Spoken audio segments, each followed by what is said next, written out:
So magandang umaga sa inyo mga kaibigan, ano? Maulang Huwebes ngayon, holiday, so nag-iya sila mag-rides. Pupunta daw tayo ng Tanay para mag-almusal. Ang oras natin ngayon is 5:41 ng umaga. At ang biyahe natin ay aabutin ng 1.5 oras papunta ng Taytay, Tanay, Rizal. So ang daan natin ito is papuntang Marilaki.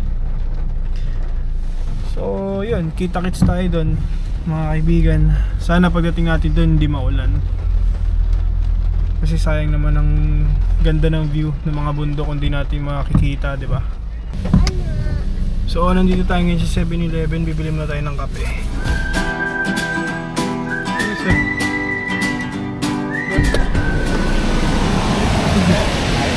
Okay lang po, thank you.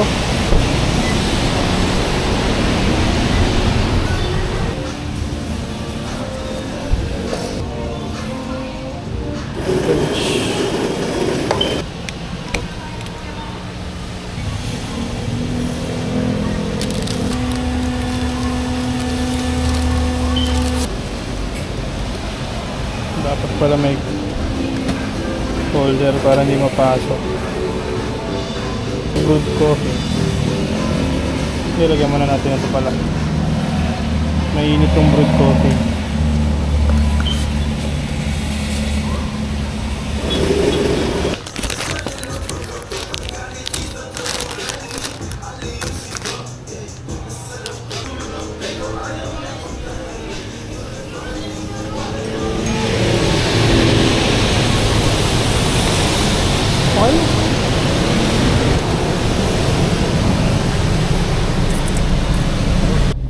Ay, salamat.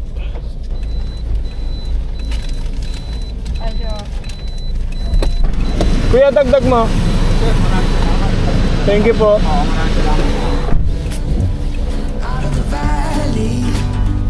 Where the river takes far away from home, time to ponder in the fields around me, where there's nothing but the breeze and the great unknown. So yun, nandito na tayo sa may Marilaki. Medyo bumagal lang kasi may truck sa harap. Yan, medyo mahirap mag-overtake. Pero mag-aantay tayo ng straight line. Yan, dito banda merong straight line dyan. So ay malapit na rin tayo, mga 9 minutes na lang. So don't throw your hopes down a wishing well, let your heart's desire carry you. Come and sail with.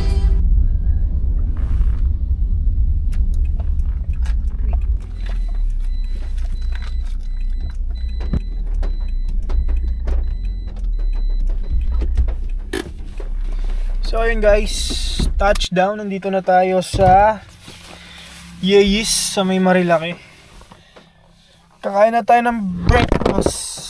Oops, nahulog ang ating camera. Time check. Ano oras na?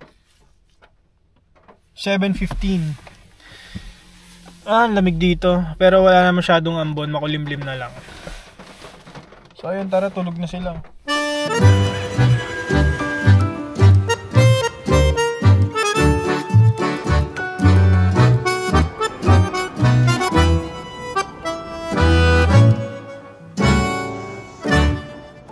So yun guys, nandito na kami. Tulog. Ito yung menu nila dito. Tignan natin. All day breakfast. Top silog. Mga silog meron para sila. May mga cold drinks sila. Tapos yan, may mga smoothies. Meron din sila mga pizza. Yan. Overload para sa 350. Triple cheese, may spinach din. May mga pasta rin pala sila. Charlie Chan, seafood marinara. Madami silang menu dito.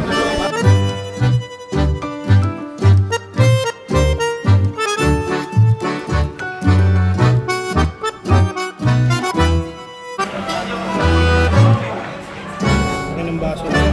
Parang lagay ng sabaw.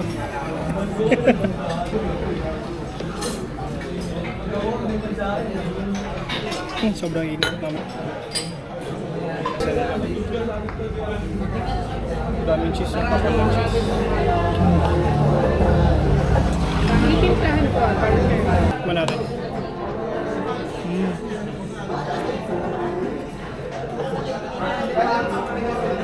Bilis lumamig.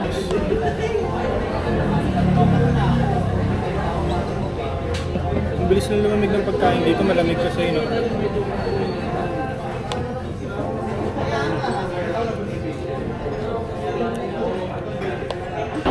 Bigyan natin ng sauce.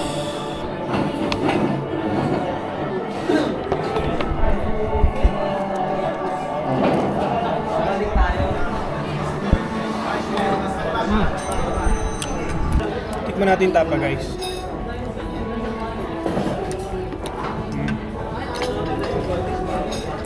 Sarap nga. Lambot.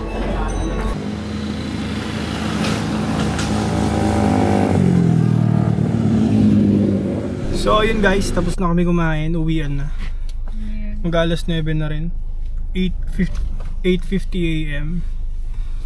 So ayun, busog na. Nakita na ng bundok, malamig, tsaka mga scenery. Solve, uwi na tayo. Bye. Sa bawat destinasyon, nagsisimula ang panibagong kwento. Isang simpleng biyahe pero puno ng saya. Habang binabagtas ang kalsada, tanaw ang mga bundok at puno, ramdam ang malamig na hangin. Bawat tanawin ay nagiging espesyal. Ang mga puno sa gilid ng kalsada, ang bundok na tila yumayakap sa amin. Lahat ito ay paalala na hindi kailangan ng malayo o magarbo, dahil ang pinakamasarap na destinasyon ay ang sandaling magkakasama kami. Sa bawat tawa, sa ngiti ng mga mata, dito ko nararamdaman ang totoong kaligayahan. Hindi importante kung saan patungo, dahil basta magkasama kami, kumpleto na ang aking mundo.